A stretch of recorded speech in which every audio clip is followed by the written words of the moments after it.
একদিন মায়ের বাড়িতে গিয়ে দেখি মায়ের ঘরে বেশ কয়েকজন ভক্ত মহিলা বসে আছেন।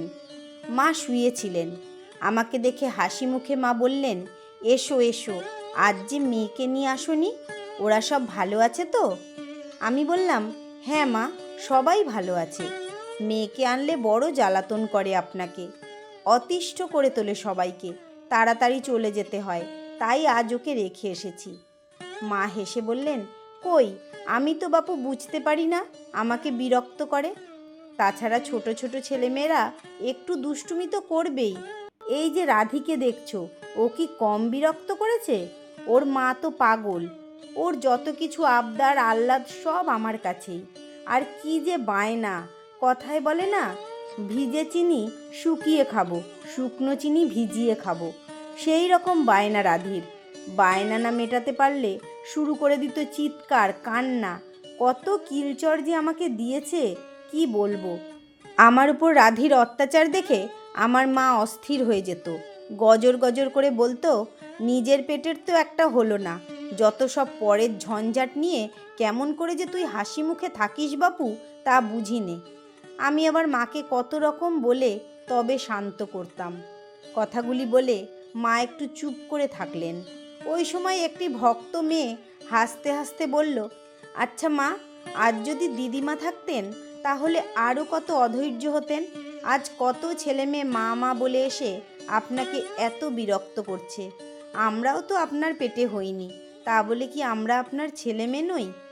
এ কথা শুনেই মা উঠে বসলেন, তপ্ত স্বরে বললেন, কি বললে? আমার পেটে হওনি? তবে কার পেটে হয়েছ? আমার ছেলে মেয়ে নও, তবে কার ছেলে মেয়ে? আমি ছাড়া মা আর কেউ আছে নাকি? সব মেয়ের ভিতরেই আমি, সব মায়ের মধ্যেই আমি রয়েছি। যে যেখান থেকেই আসুক সবাই আমার ছেলে মেয়ে, এটা সত্যি সত্যি জানবে। মা বলে ডেকে যারাই আমার কাছে আসে তারা সবাই আমার ছেলে মেয়ে। আমার মাও শেষ জীবনে বুঝেছিলেন নরেন, রাখাল, শরৎ, সারদা, যোগেন, নিরঞ্জন, গিরিশবাবু, নিবেদিতা, এদের দেখে।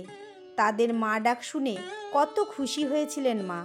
বলতেন, আহা, আমার মনের স্বাদ মা দুর্গা এতদিনে মিটিয়েছেন। আমার সারদার কত ছেলে মেয়ে, ওরা যখন আমাকে দিদিমা বলে ডাকে আমার প্রাণটা জুড়িয়ে যায়। ওরা যখন আবদার করে আমার কাছে খেতে চায়, কথা বলে, গল্প করে, তখন কত যে আনন্দ আমার হয় তা কি আর বলবো। মা কত খুশি হয়ে ছেলেদের নাড়ু মুড়ি দিতেন, আর ওরা একসঙ্গে হই হই করে খেত। মা বসে বসে দেখতেন আর হাসতেন। মায়ের মুখে কি যে তৃপ্তি তখন দেখেছি। তখন অবশ্য মেয়েরা এত ছিল না, আর জয়রামবাটিতেও মেয়েরা এত যেত না। জয়রামবাটিতে যখন মেয়েদের যাওয়া শুরু হলো তখন মা চলে গেছেন, কিন্তু যাবার সময় আমার মা হওয়া দেখে বড় আনন্দ নিয়ে গেছেন গো। যে মেয়েটি মাকে প্রশ্ন করেছিল সে বোধহয় একটু সংকুচিত বোধ করছিল। মা থামতেই মায়ের পা ধরে সে খুব কাঁদতে লাগলো। মা তার মাথায় হাত বোলাতে বোলাতে বললেন, এখনো সময় আসেনি মা সব কিছু বুঝে নেবার, তাই তো আমার ছেলেমেয়েরা অবুঝের মতো কথা বলে। সময় হলেই সব বুঝতে পারবে।